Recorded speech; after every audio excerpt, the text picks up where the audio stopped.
Hi అండి, అందరికీ నమస్కారం.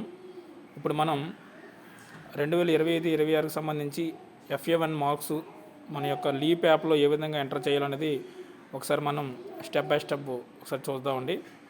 ఫస్ట్ మనం మీ అటెండెన్స్ యాప్ అయినటువంటి లీప్ యాప్కి లాగిన్ అయిపోయింది. లాగిన్ అయిపోయిన తర్వాత మనకి ఇక్కడ స్టూడెంట్ అనే ఆప్షన్ కనపడుతుంది కదండి, అది క్లిక్ చేయండి. ఈ స్టూడెంట్ అనే ఆప్షన్ క్లిక్ చేసిన తర్వాత మనకి ఇక్కడ లాస్ట్ 4వ పాయింట్ అయినటువంటి యాక్షన్ కనపడుతుంది కదా, అక్కడ క్లిక్ చేయండి.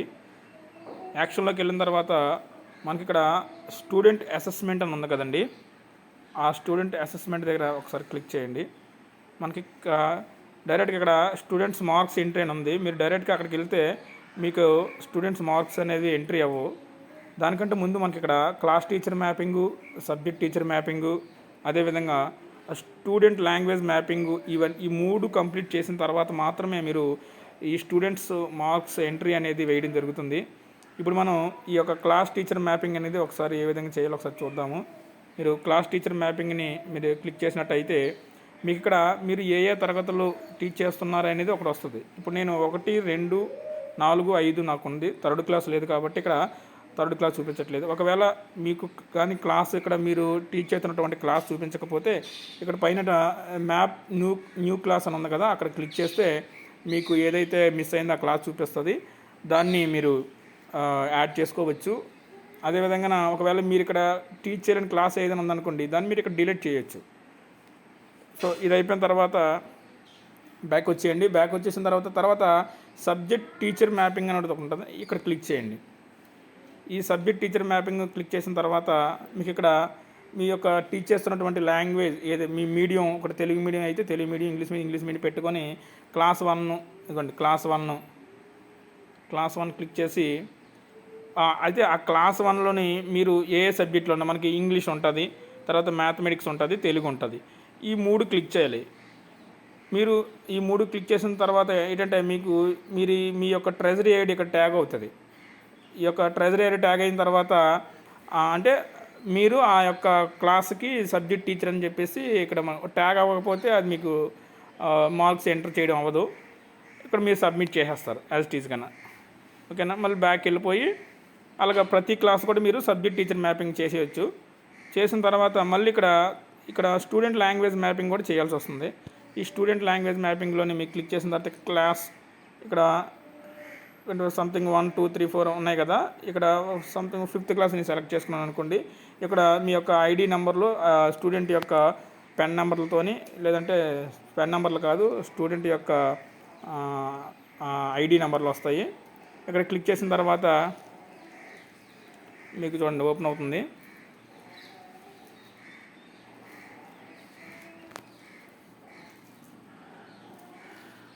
ఇక్కడ ఓపెన్ అయిన తర్వాత మనకి ఫస్ట్ లాంగ్వేజ్ ఏంటి, తెలుగు. Second language English. ఇక్కడ 3rd లాంగ్వేజ్ అని ఉంది. ఆ 3rd లాంగ్వేజ్ మనం ఏం చేస్తాం, ఓపెన్ చేసినా మనకి ఏంటంటే సాంస్క్రిట్, పెర్షియా, అరబిక్ ఏదో ఉంది. సో ఇవన్నీ మనకు లేవు కాబట్టి నన్ ఆఫ్ అదర్ అని పెడేస్తాము. తర్వాత సెలెక్ట్ గ్రూప్ సబ్జెక్ట్ అని ఉంటుంది.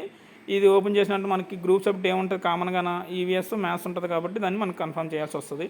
సో ఇది ఫస్ట్ క్లాస్కి అయితే మనకి first language Telugu, second language ఏమో ఇంగ్లీష్ ఉంటుంది, 3rd లాంగ్వేజ్ అనేది ఆప్షన్ ఉండదు. ఇక గ్రూప్ సబ్జెక్ట్ అనేది వాళ్ళకి ఈవీఎస్ ఉంటుంది కాబట్టి ఈ యొక్క ఈవీఎస్ని కాకుండా మ్యాథ్స్ ఒకటి చూపిస్తుంది. మ్యాథ్స్ని క్లిక్ చేసి మనం ఈ యొక్క సబ్మిట్ అనేది ఆప్షన్ అనేది క్లిక్ చేస్తే మీకు ఇక్కడ కంప్లీట్గా క్లాస్ టీచర్ మ్యాపింగ్ అయిపోయింది, సబ్జెక్ట్ టీచర్ మ్యాపింగ్ అయిపోయింది, స్టూడెంట్ లాంగ్వేజ్ మ్యాపింగ్ కూడా అయిపోయింది. కాబట్టి ఇప్పుడు డైరెక్ట్గా స్టూడెంట్స్ మార్క్స్ ఎంట్రీలోకి వెళ్ళిపోండి. స్టూడెంట్స్ మార్క్స్ ఇంటికి వెళ్ళిపోయి మనం ఎలాగా సింగిల్ టీచర్ అయితే సబ్జెక్ట్ టీచరు లేదంటే క్లాస్ టీచర్కి వెళ్ళిపోండి. క్లాస్ టీచర్కి వెళ్ళిపోయిన తర్వాత మనకి FA1 అని వస్తుంది. తెలుగు మీడియం, ఇంగ్లీష్ మీడియం అయితే ఇంగ్లీష్ మీడియం వస్తుంది. ఇక్కడ 1, 2, 4, 5th క్లాస్. నాది 3rd క్లాస్ లేదు కాబట్టి నాకు first class, second class, 4th, 5th చూపిస్తుంది. సో ఇక్కడ నేను ఫస్ట్ క్లాస్ సెలెక్ట్ చేసుకున్నాను. సెలెక్ట్ చేసుకున్న తర్వాత ఇక్కడ ఏ సెక్షను, తర్వాత ఇక్కడ సెలెక్ట్ స్టూడెంట్ అని వస్తుంది. మనం ఏదైతే స్టూడెంట్స్ మనకి ఫస్ట్ క్లాస్లో ఎంతమంది స్టూడెంట్స్ ఉన్నారో వాళ్ళందరి పేర్లు కూడా ఇక్కడ మనకు డిస్ప్లే అవ్వడం జరుగుతుంది. ఇక్కడ డిస్ప్లే అయిన తర్వాత ఒక స్టూడెంట్ నేమ్ క్లిక్ చేస్తే మనకి యాజ్ మీరు గతంలో చేసినట్టుగానే ఆ స్టూడెంట్స్ యొక్క సబ్జెక్టులు డిస్ప్లే అవుతాయి.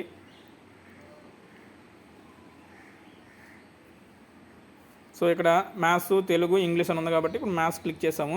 ఇక్కడ స్టూడెంట్ అటెండ్ ఒక మీడియము, మీరు ఏ మీడియం అయితే ఆ మీడియం, తెలుగు మీడియం అయితే తెలుగు మీడియం, ఇంగ్లీష్ మీడియం అయితే ఇంగ్లీష్ మీడియం సెలెక్ట్ చేస్తే ఈ విధంగా టూల్ 1, టూల్ 2, టూల్ 3, టూల్ 4 మనకి ఏదైతే మనకి ఇచ్చినటువంటి అసెస్మెంట్ బుక్లోని మనం టూల్ 1కి ఎన్ని మార్కులు వేసాం 5కి, టూల్ 2కి, టూల్ 3కి 5కి ఎన్ని వచ్చాయి అనేది వేసేసిన తర్వాత టూల్ 4లో మనం రిటన్ టెస్ట్ ఏదైతే ఉందో ఆబ్జెక్టివ్ క్వశ్చన్స్ ఎన్ని 35 మార్కులకు తెలుసు కదా, 35 మార్కులు వేసేసి మనం సేవ్ చేసేస్తే మీకు ఈ యొక్క స్టూడెంట్స్ మార్క్స్ అనేది సక్సెస్ఫుల్గా సబ్మిట్ అవుతుందండి. సో ఐ థింక్ ఈ యొక్క సమాచారం మీకు అందరికీ ఉపయోగపడుతుందని నేను ఆశిస్తున్నాను. Thank you.